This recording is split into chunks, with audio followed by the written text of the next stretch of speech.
Hello viewers. आज मैं जो आपको कथा सुनाने जा रही हूँ वो वक्त गोकर्ण की है। पूर्व काल में दक्षिण भारत की तुंगभद्रा नदी के तट पर एक समुद्र नगरी थी। वहां आत्मदेव नामक एक सदाचारी विद्वान तथा धनवान ब्राह्मण रहता था। उसकी स्त्री का नाम धुंधली था। वह बड़ी कलहकारिणी थी। उस ब्राह्मण दंपति को सब प्रकार से संसारिक सुख प्राप्त होने पर भी संतान का सुख अभाव बहुत खटकता था। उन्होंने संतान के निमित्त बहुत से उद्योग किए, परंतु सब निष्फल हुए। एक दिन इसी चिंता में ब्राह्मण घर से निकल पड़ा और वन में जाकर एक तालाब के किनारे बैठ गया। वहां उसे एक सन्यासी महात्मा के दर्शन हुए। ब्राह्मण ने उनसे अपने दुख का वृतांत कहा। महात्मा को ब्राह्मण पर बड़ी दया आई।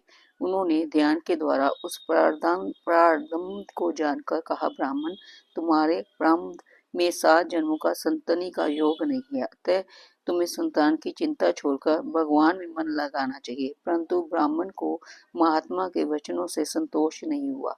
वह बोला, महाराज, मुझे आपका ज्ञान नहीं चाहिए, मुझे तो संतान दीजिए, नहीं तो मैं भी आपके सामने प्राण त्याग करता हूँ। ब्राह्मण की इस हट को देखकर महात्मा ने कहा, तुम्हारा इस प्रकार हट करना ठीक नहीं है।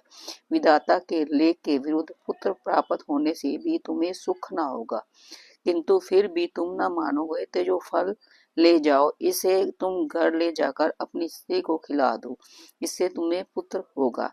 परंतु तुम्हारी स्त्री को चाहिए कि वह पुत्र उत्पन्न होने समय तक पवित्रता से रहे, सत्य बोले, दान करे और एक समय बाद का जीवन निर्वाह करे, इससे तुम्हें अच्छी संतान होगी। ये कहकर ब्राह्मण को उन्होंने एक फल दिया। ब्राह्मण ले जाकर फल अपनी स्त्री को दे दिया। उसकी स्त्री ने सोचा, फल खाने से मुझे नियम पूर्वक रहना पड़ेगा और गर्भ धारण से भी कष्ट होगा और पुत्र उत्पन्न हो जाने पर उसके लालन पालन में बड़े कष्टों का सामना करना पड़ेगा। इसको बाज रहना ही अच्छा है। ये सोचकर उसने फल अपनी गौ को खिला दिया और पति से झूठ मूठ कह दिया, मैंने फल खा लिया। उन्हीं दिनों उसकी छोटी बहन गर्भवती हुई। धुंधली ने उसके साथ ये तय कर लिया कि जो संतान उससे होगी उसे लाकर वह धुंधली को दे देगी। समय आने पर धुंधली बहन के एक पुत्र हुआ और उसने उसे लाकर धुंधली को दे दिया। लोक में ये प्रसिद्ध कर दिया गया कि धुंधली के पुत्र हुआ और उसके नाम धुंधकारी रखा गया। 3 मास के अंतर गो को भी एक बालक उत्पन्न हुआ। उसके सभी अवयव मनुष्य से थे, केवल कान गो के से थे, इसलिए उसका नाम गोकर्ण रखा गया। गोकर्ण देखने में बड़े सुंदर, तेजस्वी और बुद्धिमान थे। ये थोड़े ही अवस्था में बड़े विद्वान और ज्ञानी हो गए। इधर धुंधकारी बड़ा दुष्ट चरित्र, आचारहीन, क्रोधी, चोर, निर्दयी और वेश्यागामी निकला। वह माता पिता को भी बहुत दुख देता, उसका धन सब अपहरण कर वेश्याओं को दे आता। आत्मदेव उसके बर्ताव से बहुत दुखी होकर रोने लगे। तब गोकर्ण ने समझाया और ज्ञान का उपदेश दिया। पुत्र के उपदेश से प्रभावित हो वह वृद्ध ब्राह्मण घर से निकल पड़ा और वन में जाकर भगवान श्री हरि के प्राण हो उसने शरीर त्याग दिया। पिता के चले जाने पर धुंधकारी ने उनका सारा धन नष्ट कर दिया और वह अपनी माता को बहुत सताने लगा, जिससे दुखी होकर उसने कुएं में गिरकर प्राण त्याग दिए। गोकर्ण भी अब घर में रहना उचित नहीं समझा और वह तीर्थ यात्रा के निमित्त वहां से चल दिए। उन्हें माता की मृत्यु तथा पिता के वनवास तथा घर की सारी संपत्ति नष्ट हो जाने का तनिक भी दुख न हुआ, क्योंकि उनकी स्वतः समबुद्धि हो गई थी। उनकी दृष्टि में ना कोई शत्रु था और ना कोई मित्र। इधर धुंधकारी 5 वेश्याओं को लेकर स्वच्छंदता पूर्वक घर में रहने लगा।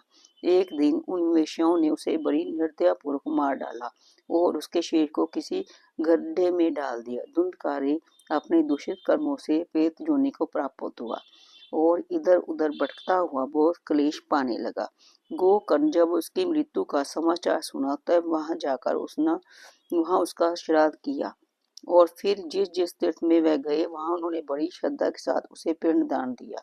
गोकर्ण तीर्थ यात्रा करके लौट आए। वह जब रात को घर में सोने लगे तब प्रेत बना हुआ धुंधकारी वहां अनेकों प्रकार से उत्पात मचाने लगा। गोकर्ण ने देखा कि अवश्य ही ये कोई प्रेत है। वह बड़े देर के साथ उससे पूछा कि तू कौन है और ये तेरी दशा किस प्रकार हुई। ये सुनकर धुंधकारी बड़े जोर से रोने लगा, किंतु चेष्टा करने पर भी कुछ न बोल सका।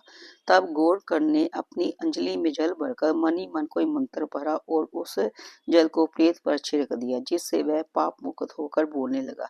उसने बड़े दीन शब्दों में अपना वृत्तांत कह सुनाया और उसे भीषण यातना से छोड़ने के उपाय पूछा। गोकर्ण ने सोचा, जब इसकी ज्ञा श्रद्धा से भी मुक्ति न हुई, तब इसके लिए कोई असाधारण उपाय सोचना पड़ेगा। साधारण उपायों से काम नहीं चलेगा। उन्होंने पे से अच्छा, इस समय तुम जाओ, तुम्हारे लिए अवश्य कोई उपाय सोचेंगे, देर न करो।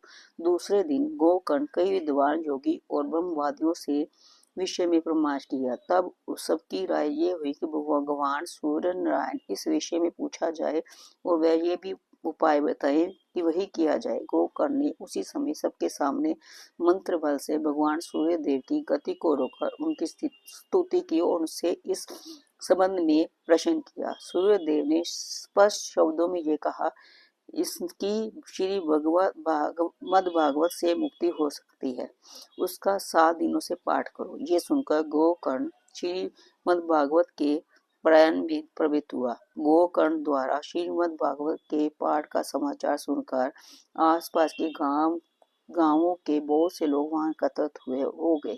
जिस समय व्यासन पर बैठकर गोकर्ण ने कथा कहनी आरंभ की, तब उस समय धुंधकारी प्रेत भी कथा मंडप में आया और बैठने के लिए उधर स्थान ढूंढने लगा। उसने देखा वहां 7 गांठों का एक ऊंचा सा बांस खड़ा है। वह वायु रूप में तो था ही, उसी बांस के जड़ के एक छिद्र में घुसकर बैठ गया। ज्यों ही सायकाल हुआ और पहले दिन की कथा समाप्त हुई, लोगों ने देखा उस बांस की एक गांठ बड़ी कड़ाहट के साथ टूट गई। दूसरे दिन दूसरी गांठ और तीसरे दिन तीसरी गांठ। इस प्रकार से 8 दिनों में वह उस बांस की 7 गांठें टूट गई और कथा समाप्त होते होते धुंधकारी प्रेत जोनि को त्याग कर दिव्य रूप को प्राप्त हो गया। लोगों ने देखा उसके गले में तुलसी की माला पड़ी है, मस्तक पर मुकुट विराजमान है, कानों में कुंडल सुशोभित है, इसका श्याम वर्ण है और वह पीताम्बर पहने है। वह गोकर्ण के सामने आकर खड़ा हो गया और हाथ जोड़कर कहने लगा, भाई गोकर्ण, तुमने मुझ पर बड़ी दया की, जो मुझे प्रेत योनि से छुड़ाया। अब मैं इस दिव्य शरीर को प्राप्त भगवान के परम धाम को जा रहा हूँ। देखो, मेरे लिए ये विमान खड़ा है और भगवान विष्णु के पार्षद मुझे बुला रहे हैं। ये कहकर वे सब लोगों के देखते हुए विमान आरूढ़ होकर भगवान विष्णु के परम धाम को चला गया। श्रावण के महीने में गोकर्ण ने फिर उसी प्रकार श्री भागवत की कथा कही। कथा समाप्ति के दिन सभी भगवान अपने पार्षद सहित अनेक विमानों को साथ लेकर वहां प्रकट हुए और जय जयकार की ध्वनि से आकाश गूंज उठा। भगवान ने सभी अपना 5 चिन्ह शंख बजाया और गोकर्ण को हृदय से लगाकर अपना चतुर्भुज रूप प्रदान किया। देखते देखते मंडल में उपस्थित श्रोतागण भी विष्णु रूप हो गए और गांव के और भी जितने लोग थे वे सब के सब महात्मा गोकर्ण की कृपा से विमानों में बैठकर योग दुर्बल विष्णु लोक को चले गए।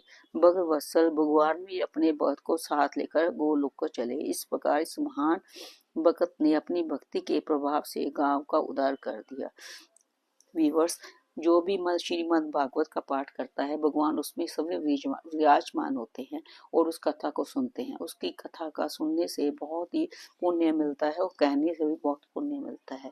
ये आपको कथा कैसी लगी मुझे जरूर बताने। शुक्रिया।